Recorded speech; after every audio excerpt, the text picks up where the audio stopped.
Do you have a report, Paul? Yes, sir, if that's all right. Okay, go right ahead. Thank you.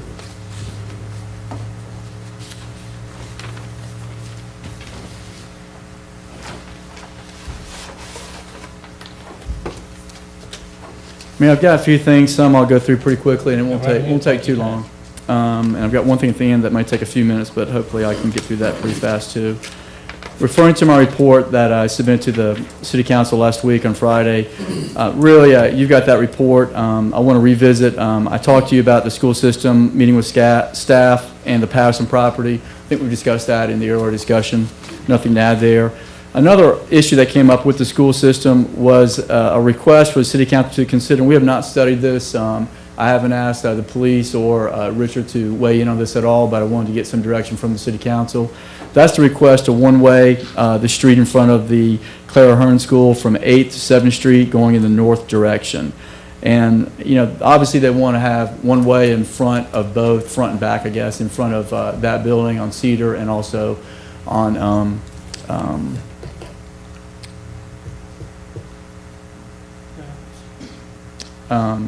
I'm sorry, what street is that? Rapid Street, I'm sorry, on Rapid Street. So really, that was their request. I think that what initiated that was the fact that they stopped using buses except for some very specialized services entirely at that school. So I think the traffic issue is just something they're concerned about. So any direction from the City Council would be appreciated. And if there's an interest in us pursuing it, I'll get the police chief and the public works director weigh in on that and see if there's any other issues we should consider. Do you need a motion from us asking you to go ahead and pursue that, or just? I think just consensus, if that's all right. Okay, is that all right? Go ahead. We'll do that. Just an update. If you recall that the City Council directed Bob Siegel to come in and review some of our franchise fees and other collection efforts, and he's done that. He's done some follow-up from phone records to, again, franchise fees, even some property taxes. I think he's made some findings.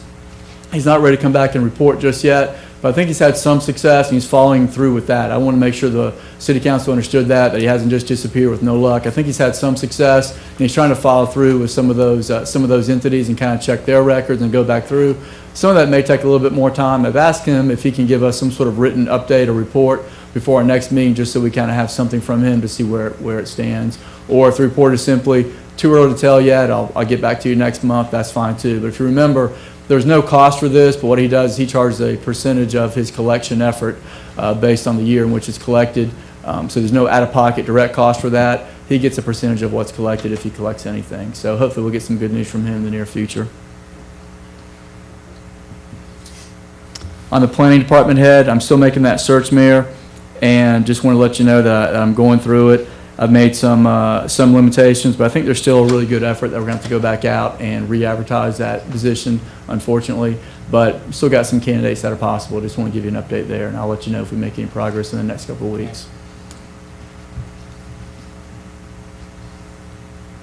Two procedural issues. This is item number 8 in my report. First is I'm trying to review just the process and procedures of a lot of the boards and committees that serve the city, and I think they do a good job for the city. I mean, I'm happy with the results that I'm seeing, and I've got to go to a few of those meetings and kind of just visit their procedure. The only thing I think at this point that I think might need a little bit of tightening up is just some of the agendas and just some of the protocols. Some of these boards and committees I think just need to have a little bit more for the record. The agendas need to be a little bit tighter so that when they actually get together as a body, it's a little bit more focused as to what they discuss and how they discuss it.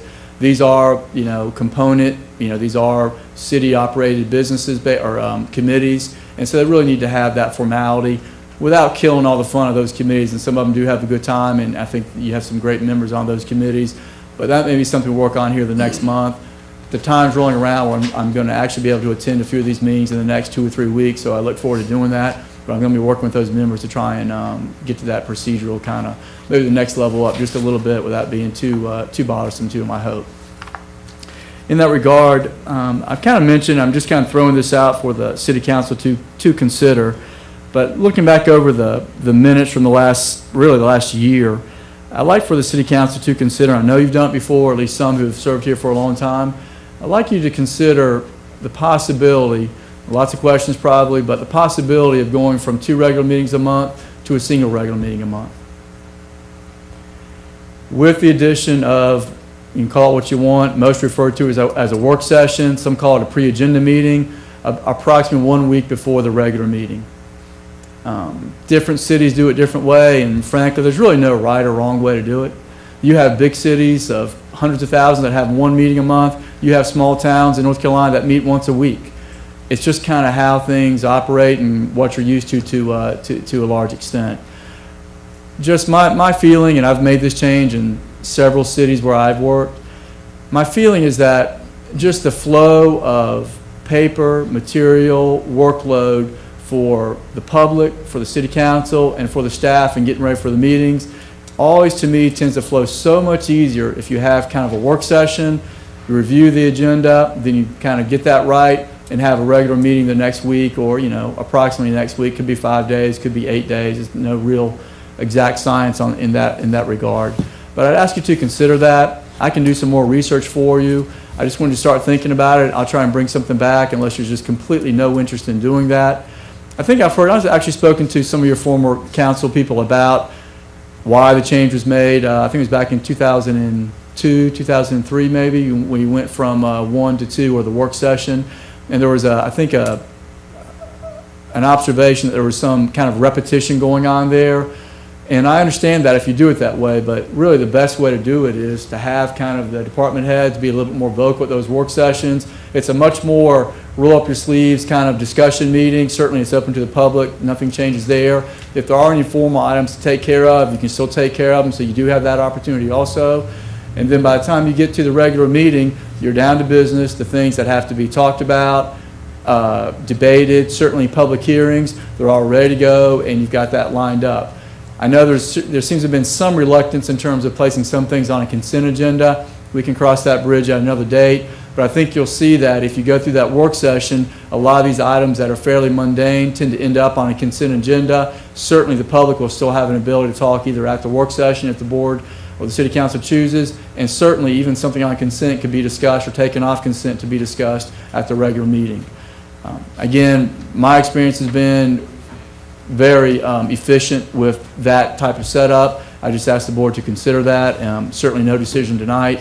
And if you have any questions or just want to kind of talk about it, please come in and we can kind of talk that through a little bit. And I'll be happy either way you go. So don't feel, you're not going to hurt my feelings. I would just ask you to consider that because I think you can get a lot more for your time.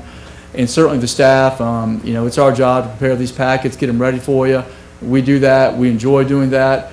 But the fact is, if we do it once during the pre-agenda or the work session and everything's done except the final draft regular meeting agenda, that second prep time is about 1/4 of the total time of preparing for 2 regular meetings. So our time is better spent on doing the things that you vote on and not just preparing to have another meeting. And I've seen that efficiently really make a big difference at the staff level. So anyway, I'll let that go for now, but if you have any questions, please come by and we'll talk about it. Or any comments. A couple other quick items before I get to my final item. One, I mentioned I think 2 weeks ago that the City Hall, we're going to try and do a repainting effort. Richard's done some good work on that. I think he's getting some good numbers. I think he may have talked to some more vendors today about trying to get those numbers down.